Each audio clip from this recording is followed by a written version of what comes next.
good morning, good evening, whatever time it is. Let's see. So today I wanted to do something a little bit different. I wanted to work out a real tutorial for you guys where we could actually have this thing as like a downloadable reference sheet that we can go back to if we're ever wondering about how to crosshatch. The reason I'm doing this is because yesterday I opened up,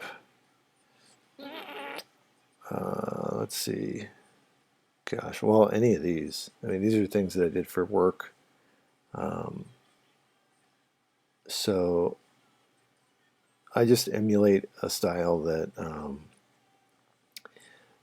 I picked up from looking at old, like maybe 1800s graphics, and seeing how they would create shadow and create kind of interest, like visual interest in their work.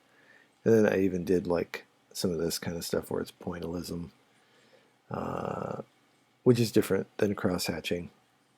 But all this kind of stuff, when you make things that are obviously contemporary, but they're done in a style that is really old, it's kind of fun. So let's kind of kick into gear and see what we can do. Oh, this is the thing that I opened yesterday that made me want to share this tutorial. I definitely have my own style on doing cross hatching and hatching in general. So I'll just tell you what I know or kind of what I've developed. And then if you have any questions, reach out. Okay, so let's think. Now I don't have anything like written down already. So let's just try to think of what it is that we're trying to do. I think this is to model form, right? Well, why are we doing this? Reasons to use crosshatching, right? Okay, so to model form, what does that mean? It means we want to show, the form of an object. And how do we do that? With lighting. Otherwise, something that is like this, without proper lighting, we don't really know what that is. But when we light it, if we know that the lighting is coming from this side, we know that this thing is more interesting than just a rectangle, right? Then it becomes something else. So lighting, right? It helps to reveal form, I guess we could say. So that's the first thing to consider is like we need to know what direction our lighting is coming from, and you could do that for any form, right? Let's say we have these different forms.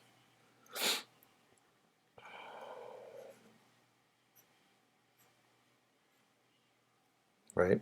And what we have a cone.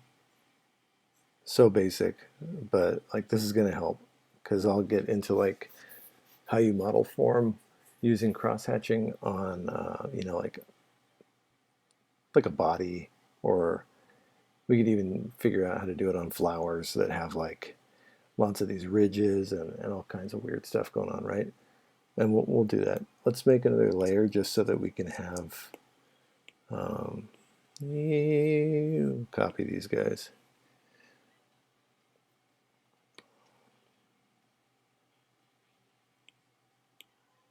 Then we'll do another layer. Stick these together. Okay, so lighting, right? Let's pretend that we have a light over here that's plugged in, right? Whee! You're plugged into the wall. And it's going to be shining this way, right? Well, that means that we need to know that this guy is, it's not just a circle, right? So we know that the light is going to hit like the hardest here, and then it's going to diffuse. The shadow is going to diffuse, and it's going to cast a shadow, right? Or however that would really hit. We're not doing perspective right now. Oh, we should do perspective too. This is my first tutorial, so I mean, legitimate tutorial. People ask things all the time in real life, but you know, just to make it something that we could actually have for future reference. So when you're doing cross-hatching, I think that the most important thing is not to, so let's say we have that again. So we have this, right? That's diffusing the shadow. It's hitting hardest here, and then it kind of like goes out, right? What we don't want to do is just create like just lines. I think that was like my common mistake, and I think that that's the common mistake for most people. They'll just go like, yeah, well, here we'll just do some lines, and then we'll do them like heavier here.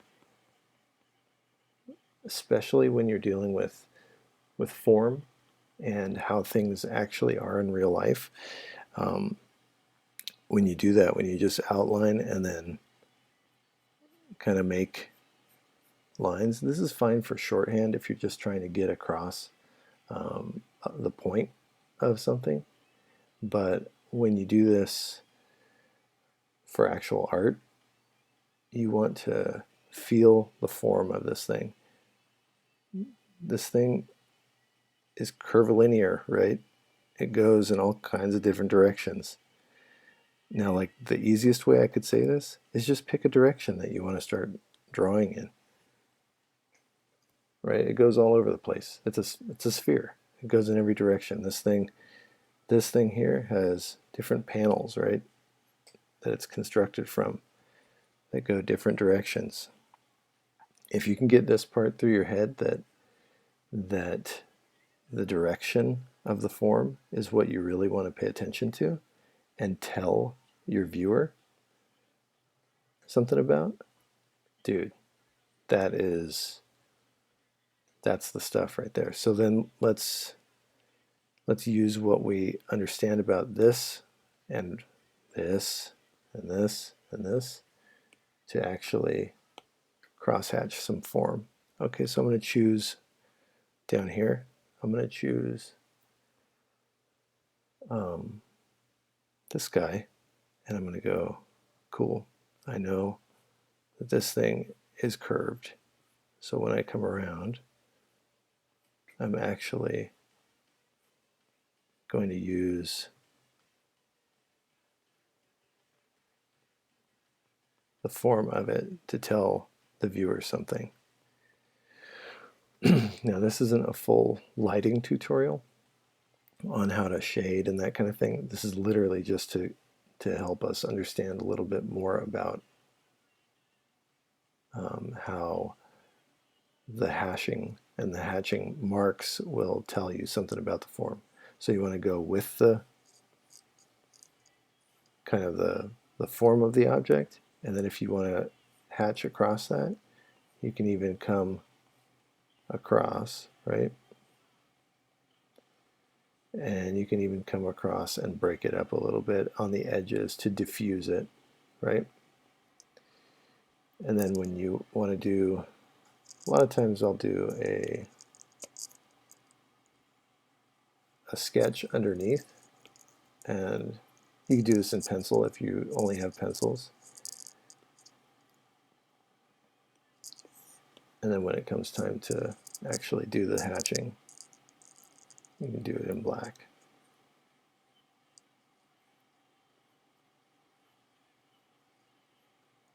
Come across. And the end of these, you can break it. What's a better way to say that? You're trying to make it look like it doesn't just abruptly stop right at the end. So one great way to do that, back in the day when they were using these, like when it was printmakers doing this, they could like physically cut away from their line that they drew, like dig into the surface, right? And we don't really do that when we're emulating a printmaking style, which is kind of what a lot of this comes from. So we can just make little marks at the ends of our lines. Right? So here, oh yeah, so here we go. So this is now a flat surface, right? But it's going back in the distance. So it goes this way, but it also recedes into space. So if you want to choose one of those directions, I feel like it makes more sense to choose this direction, because what you're doing is you're telling your viewer that there is a rule of perspective inside this drawing. Then you come across the other direction to give yourself a little bit more shadow. And you can be really careful about it. I've got like a really large brush right now. But you can diffuse it out a little bit more. Right? And each mark is going to be going with that perspective.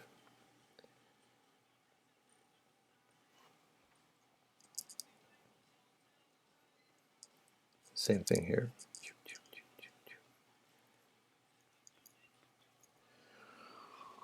So with these guys, let's say our lighting is hitting the top. So then, and it's coming from the side. So this one's going to be a little bit lighter, but it's still going to have a little bit of shadow, right? And if you want to diffuse your lighting a little bit, you can break up your lines, and it actually helps to make it not feel so repetitive. The way that our eyes work, yes, it simplifies light, but we also see a lot of like movement or undulation in lighting. So then we go, we're going to say that this side. So here's one thing. Could we just go like this? Yes, that's going up, right? And we could totally do that. That's also moving the same way. However, this is kind of a preference thing for you, I would say. Would you rather just do it this way? That's totally cool. You can totally do that. I like to give my stuff a little bit more difference. So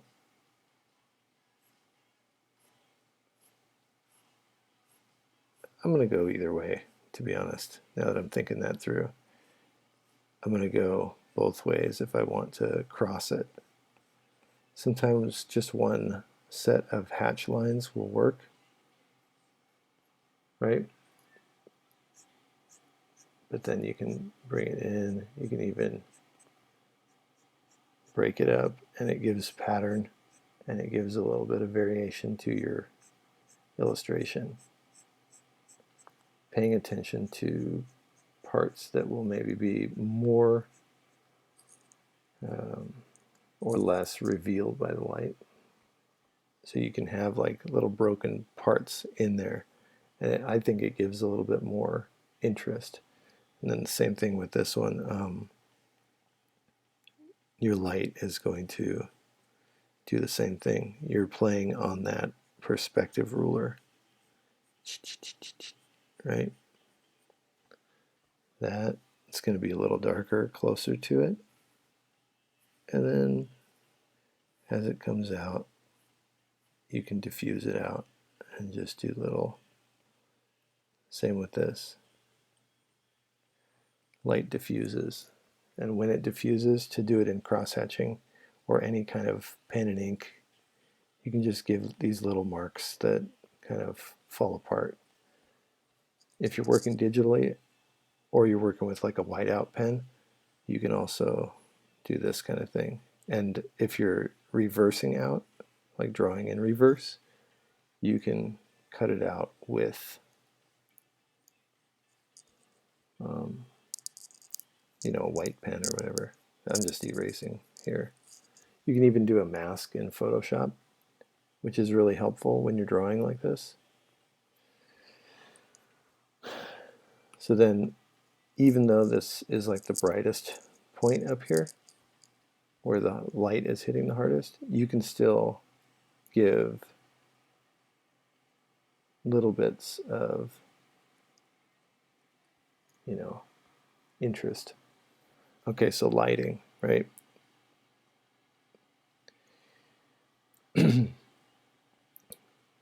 Pay attention.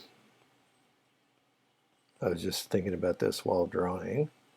Pay attention to edges. What do I mean by that? What I mean is, well, let's do it here. This guy, where is it? Right here? Yeah. Let's draw this a little bit better, right?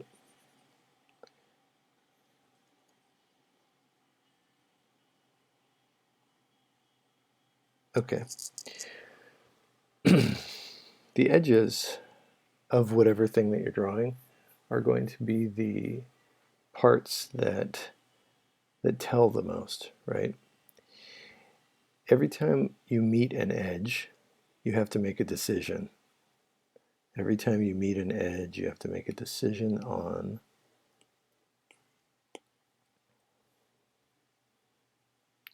what is happening there. Edges tell the viewer there is a change.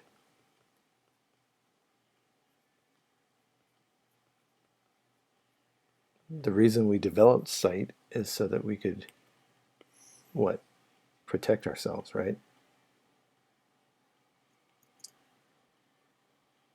The way that we see, it helps us determine if something is safe in our environment, what is happening in our environment. So when we draw these things, we have to pay attention to the edges of things because they are the spots that actually tell us something about the form, right? So I like to come across paying attention to the edges. Let's see. I'm just doing this because my wrist doesn't move that way. And I don't want to move my iPad. So when I come from an edge or go to an edge, I like to use like a thin to thick line. I guess that's another one here. Line weight.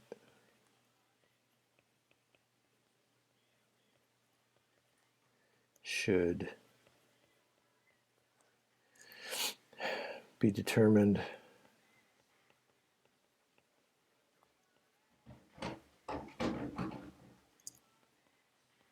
by lighting.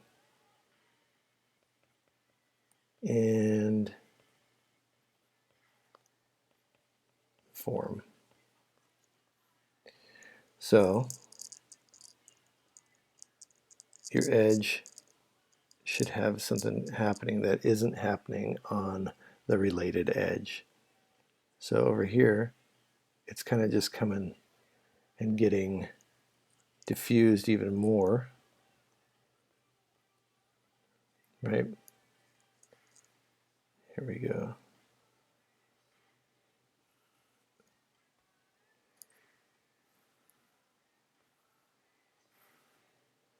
Then as we light this thing even more,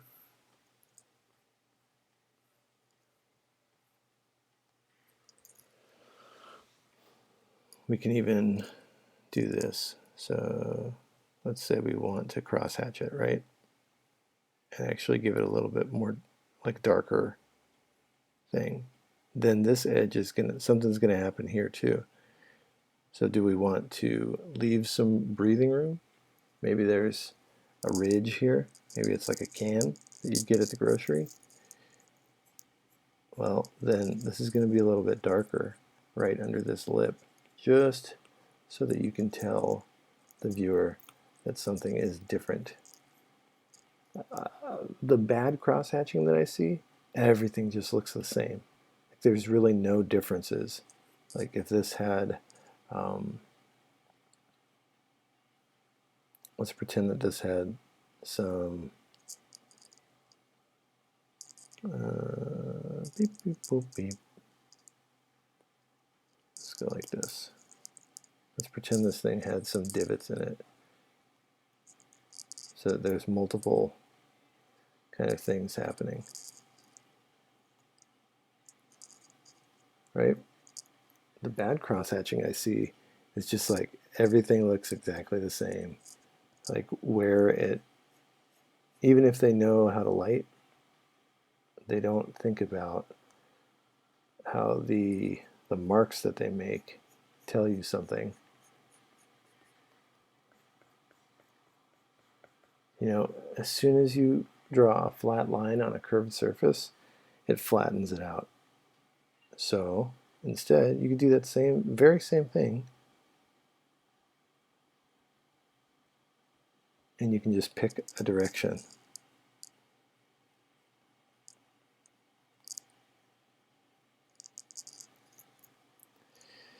Then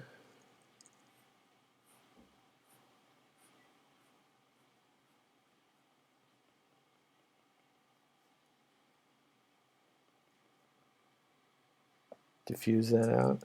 You can even do this because that's following the form too. Then you bring this guy out, same thing. The center of this thing is going to be darker, so you can overlap a little bit, just slightly. Same thing here, right? Also, don't be afraid to use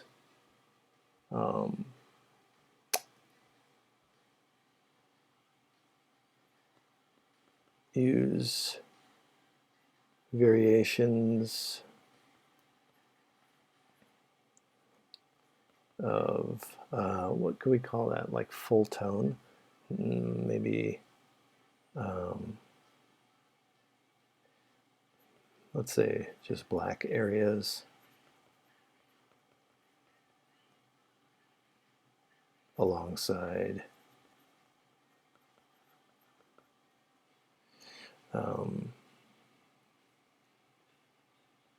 cross-hatching.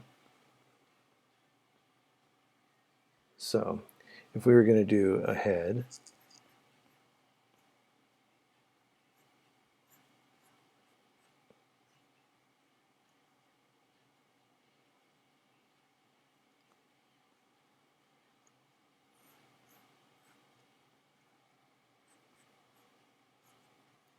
let's say we've got this head here, right?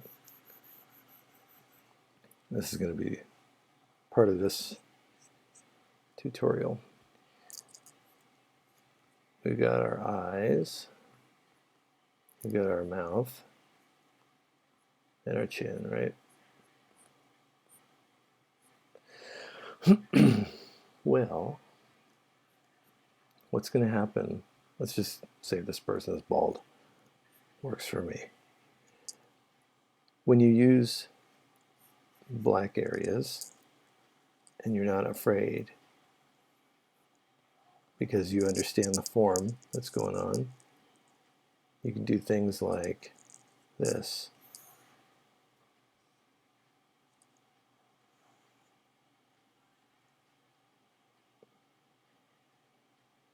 Where you go, black,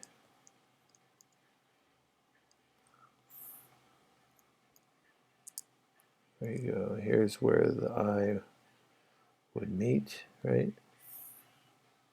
Now this is like super simplified, right? But I think that it's going to help.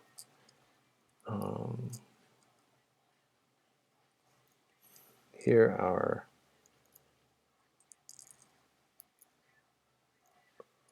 these are just black areas, right? Now, could you cross-hatch that whole thing out so that it looks black? For sure. But, it's just going to take a while, and maybe that's kind of part of your art, right? And you like to take a long time to do things. That's totally cool. But if you don't, I think that to breathe a little bit of light, well, first let's do this. The cross-hatching plus the black areas goes like this. We know that this guy's head goes like that, and it goes like that, right? It travels back in space and forward in space, and it goes across. There's all kinds of other, it goes like this, right? It's just like a giant satanic symbol on his head. But, so we know that, right? So how are we going to render it? Just depends on what part of the form we want to choose and what we want to establish as the most important.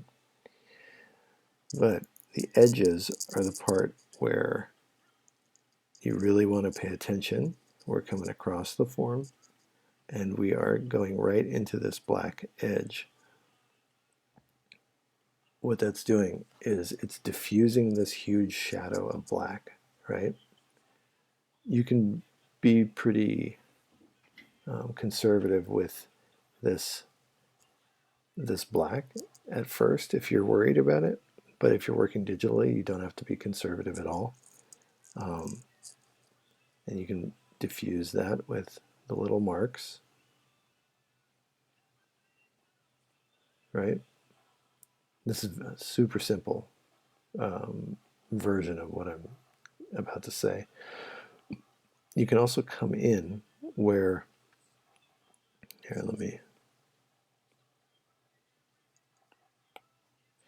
this little area here where the white comes in. Let's do this bigger so that it's easy to understand. Let's get here's a big black area, right? Here is the spot where your cross hatching is going to come in, or your hatching. We're not crossing yet on this area, right? It's going to diffuse. You can see it kind of vibrate in your eye where it's black and white. The interesting thing is these little areas right here where the white comes in, I think that we kind of naturally assume that we can diffuse the light by breaking up the lines, right?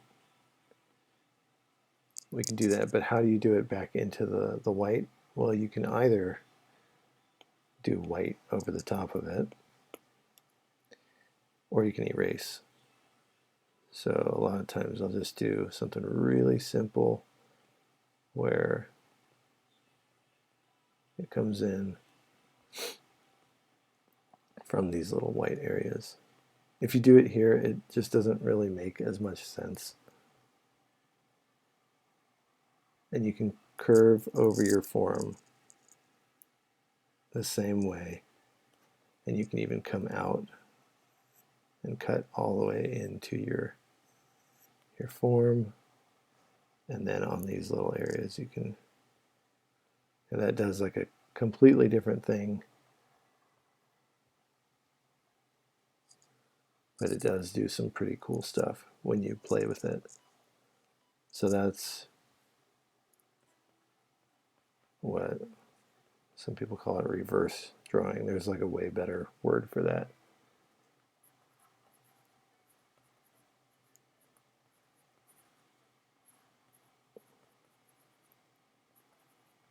Over the blacks.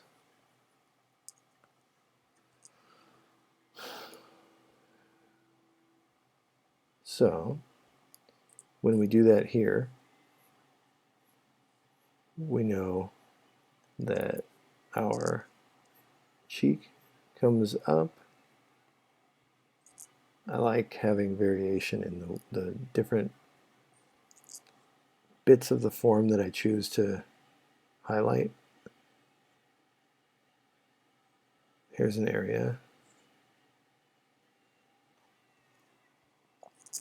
Here's the, I totally forgot what this thing is called. What is that little thing? It's not a septum. That's the part that goes in between your nose. Maybe you want to bring a little bit of light back into this shadow. You can do the same thing by adding a little bit of white. Maybe that little nostril just has a couple little parts. Same with here. Going back over into those black areas ends up really helping to render out the form kind of nicely. So yeah, I feel like that's mainly it's all just variations of that, of understanding the form. See, that comes across, right? Even things that are quote unquote white, you can still break up and diffuse. See, that's getting a little grainy, but if it was higher resolution, you could see that. And this is going to come down. All this is going this way, right? So you bring it to where you know, because of your sketch, there's a break in that form. Let's say you want to render this brow. Well, you pay attention to that edge, like we talked about up here. Paying attention to the edges, right? Diffuse. Oh, that should be one of the, here, let's put that here. Diffuse light by breaking the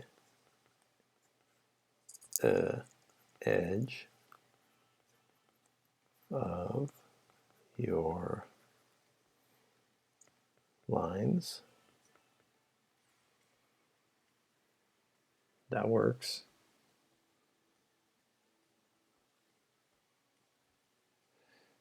So even here, come in. I want to show that that comes forward in space, and then I want to show that it now is going this way. So it goes this way and then that way.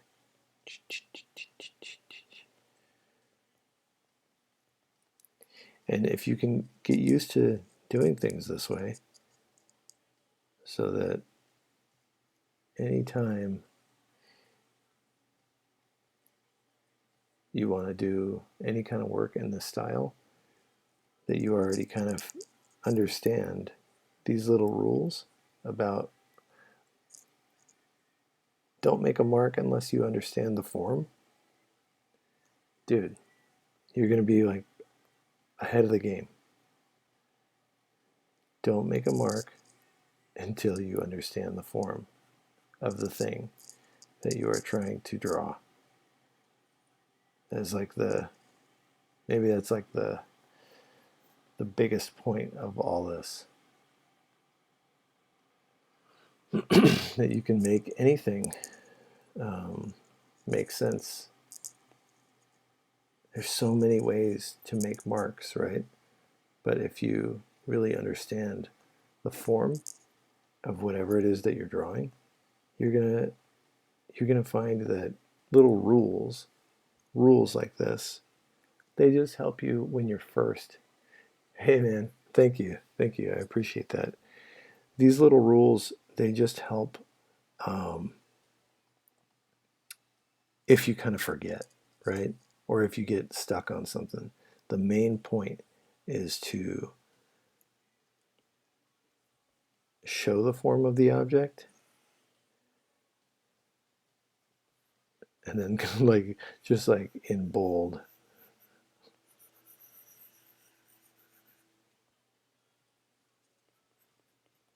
that means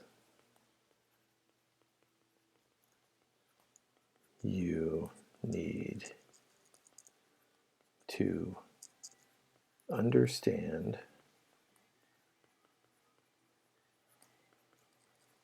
sorry, I write so slow, the form of the thing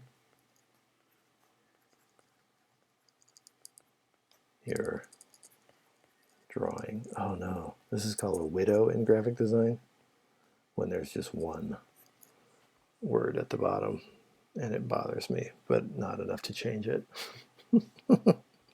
So yeah, it really does. It means that you need to,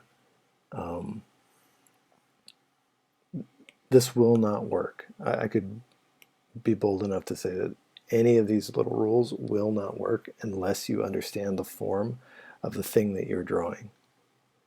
So if you have trouble drawing hands or arms or friggin' anything,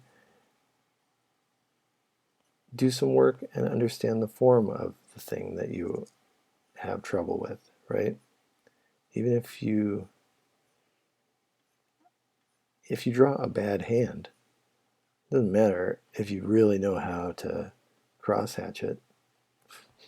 Look at me, I'm like trying to draw a hand and still not understanding how to do it. So no amount of good cross-hatching rules are going to save a bad drawing. So it really does help to understand what it is that you're doing. But let's do this. Let's say that our light is coming from this side now, right? Well, let's figure out. I'm just winging it with this, okay? So bear with me.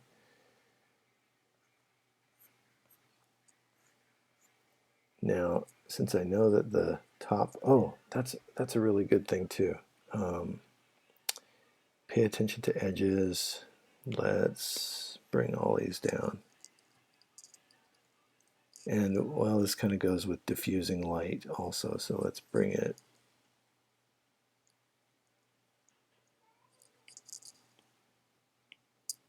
Oh, where was it? I guess here? Sure. Oh, gosh. Okay, let me just stick all this stuff together. This is not how I want to.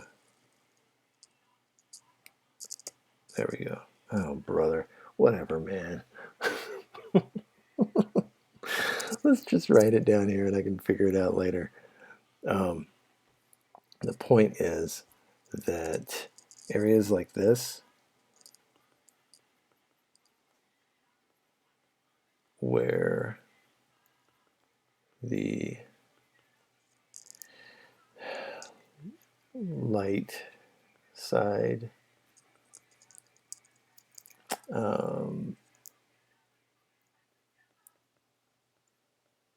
Edge needs to be drawn. Can be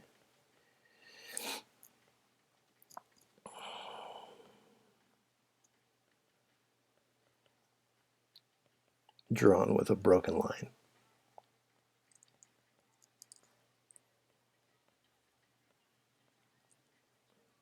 That will help so that things don't look like they're just outlined and then,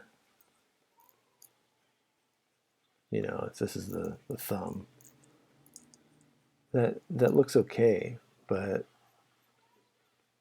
if you can break up, you have to really like figure out what's going to work the best for you. But if you break that line up, it's going to help a lot more. Hey, kitty, come here. Sorry, my cat is an insane little cat that always just wants to go wake up my wife while I'm doing this. Yes, hello. You can just hang out with me. How about that?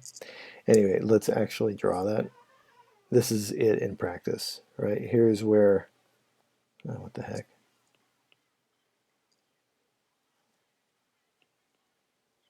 Oh, okay. This is where I was drawing it. Break it up and then have little areas where the line comes back. If you look at the masters that do this stuff, it looks like they were doing it with a crow quill pen, you know, those ones that you dip into ink, and those things can make a thin and a thick line. So a lot of times they will, you know, a lot of people do this with like a rapidograph pen or a, you know, like just a monoline pen. And I feel like you just don't get enough variation in your line. I feel like variation in your line is really going to be key to making cross-hatching work for you. See, and then we come across the form again. Always think about what the form actually is, because even if you get, you know, the cross-hatching a little bit wrong, like maybe it's not as effective as it could have been, you're at least thinking about the volume of the object, and you're telling your viewer something is happening here. Like we talked about, edges help us to know what direction something is, how far away something is, and then you can use that variation to kind of play with different aspects of this that you feel are important, right? Same here. Just knock it into.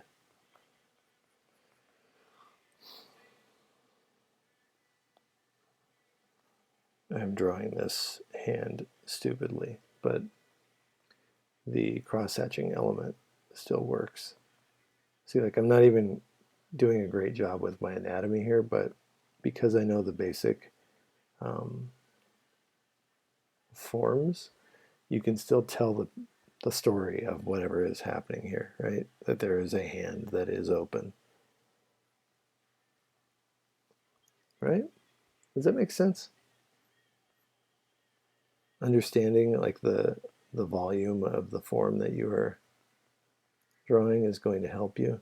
See, even here, like one finger has, I chose to go this way, and then this finger I'm going across.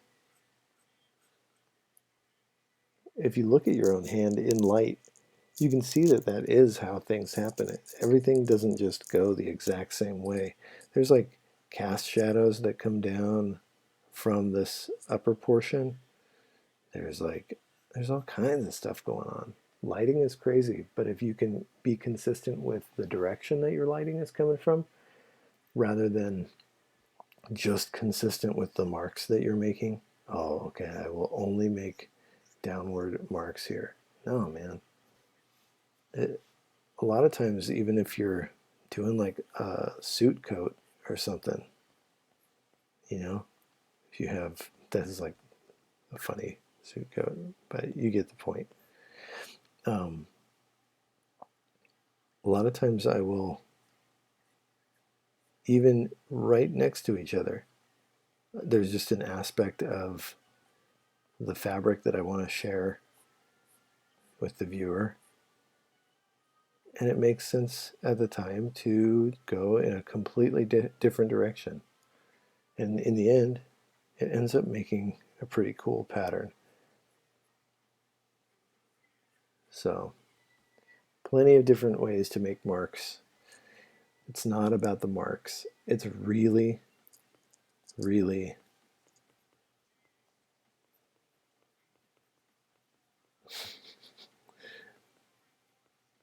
about form.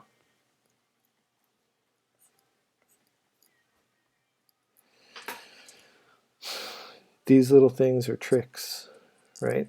Because you're just showing different ways of how you can tell somebody that something has a certain form. Same with hair. It's like, we'll do a hair tutorial too. Tutorial too? But it's all the same.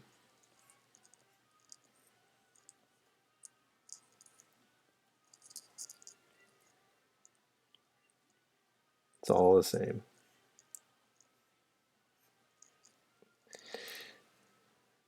This is just a form that you're rendering, right? Hair isn't just like little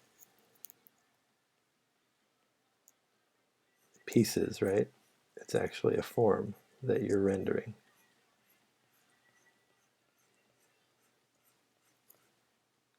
And so you follow the form.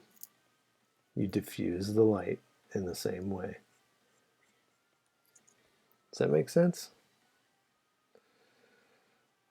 I hope that makes sense. And even this hair created now a cast shadow because we know that the light is coming like this.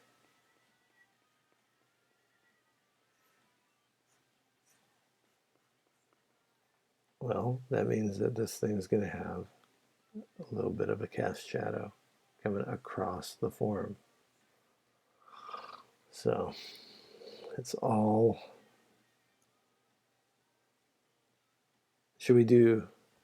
What should we do for the next tutorial? Should we do like, because I feel like I'd be beating a dead horse if I just kept going on and on about this. We could do heads.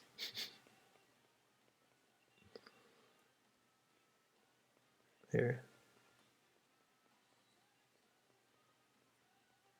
Heads, maybe, because heads are hard. Hands, we could do hands. Hands, hair. Hair is often like an afterthought. Maybe clothes. I'll just keep this for myself.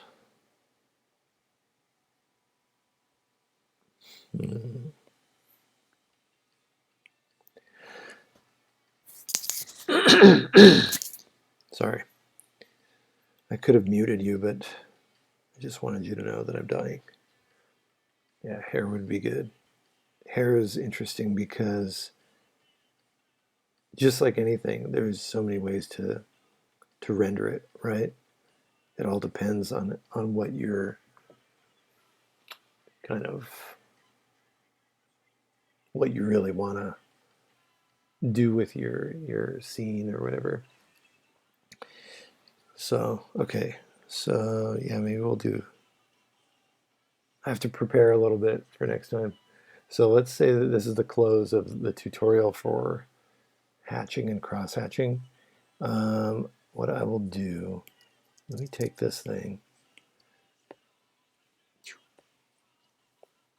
cut and paste that just so that I have it. Then I will take, is this anything? No. Okay, we'll take all these guys. We'll group them. Let's move it down a little bit. And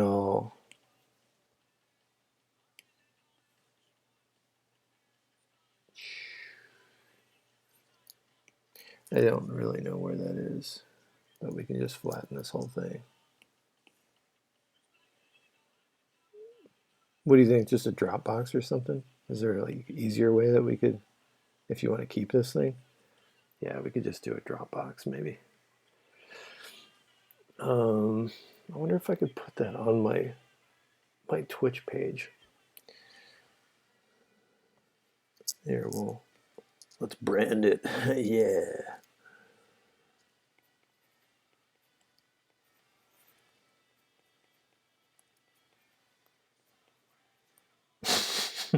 Do you love when you run out of room when you're writing something? I used to write signs for Trader Joe's, and like handwritten signs, and holy crap, that was like the bane of my existence. Yeah, Google Drive sounds good. That's what I will do.